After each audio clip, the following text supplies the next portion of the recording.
Mine is really short, and not that we're in this comparing business, but it's just small time compared to everybody that's gone on. It's so wonderful and inspiring to hear what everybody is doing. For me, I'm going to be doing something that I've wanted to do for a long time, but just the timing wasn't right with other kinds of responsibilities. But now that I'm retired, yay, I volunteered to be a big brother with the Big Brother Big Sisters. I haven't been matched yet, but I've done everything that's required to do, and it's a understandably long vetting process. I think because I'm 67, maybe they're having a hard time matching me because they want the little brothers want a big brother and not a big grandpa. But I don't know. I'm still waiting on that. Um, with my intention was to hopefully make a positive impact with one child. Um, that adage, one person at a time, takes a whole village to raise a child kind of thing. So with this time, however, I'd like to talk about, I'm substitute teaching. I go regularly to about 5 schools, and I'm really enjoying it. I go to any school, elementary, middle, or high school, and I'm doing my bit in trying to share um, being peace within and peace with others, and using the Aloha spirit and belly breathing to promote peace within and peace with others. For those of you who may know me, I've been diagnosed with rainbow obsessive disorder, because I love rainbows. And I got my seed shirt, Scott, and everybody. Can you see? And I put a rainbow on top. Anyway, I wrote this SEL curriculum, Rainbows in Me, Values of Aloha. And whatever time I have when I'm substituting, I promote the definition of aloha being treating all people, including myself, with love, empathy, and compassion.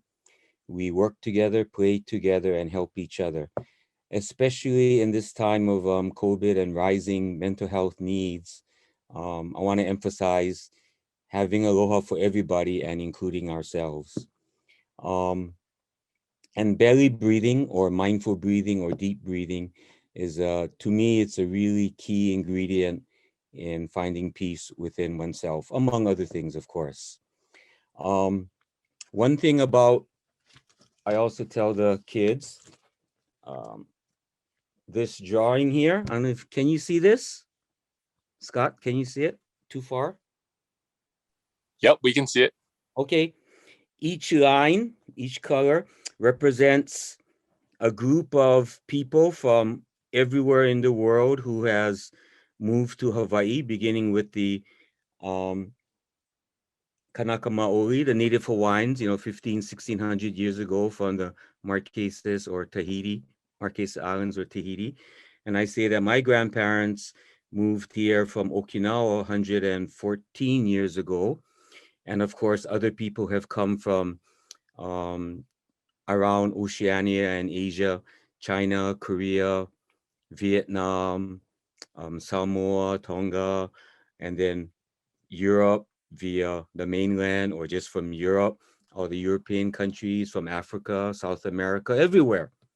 And only in Hawaii do we have so many peoples of different colors and cultures and ethnicity. But because of aloha, we're like this. Can you see the rainbow?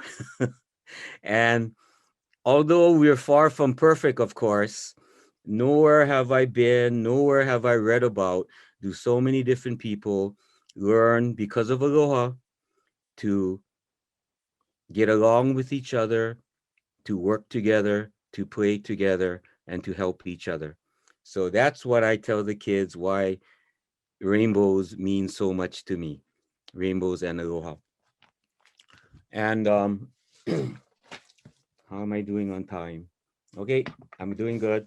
One of the things in the Rainbows book, and this is all to promote peace, as I quote on the cover of the Rainbows book, is Auntie Pilahi's well-known quote that the world will turn to Hawaii as they search for world peace, because Hawaii has the key, and that key is aloha. And as Maya and Carrie and Scott reminds us all the time, it's a long journey. Um, so I like this story of Mr. Daruma and the Daruma doll. This is a Daruma doll originating from Japan, but popular in Hawaii. And I wrote this secular version of the Zen Buddhist legend about the Daruma. And I hope you can see this, but a long time ago, there lived a man in Japan named Mr. Daruma.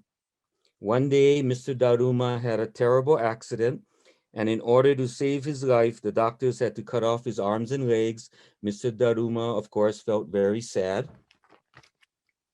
Later, after thinking about it more, Mr. Daruma decided to adopt a positive attitude.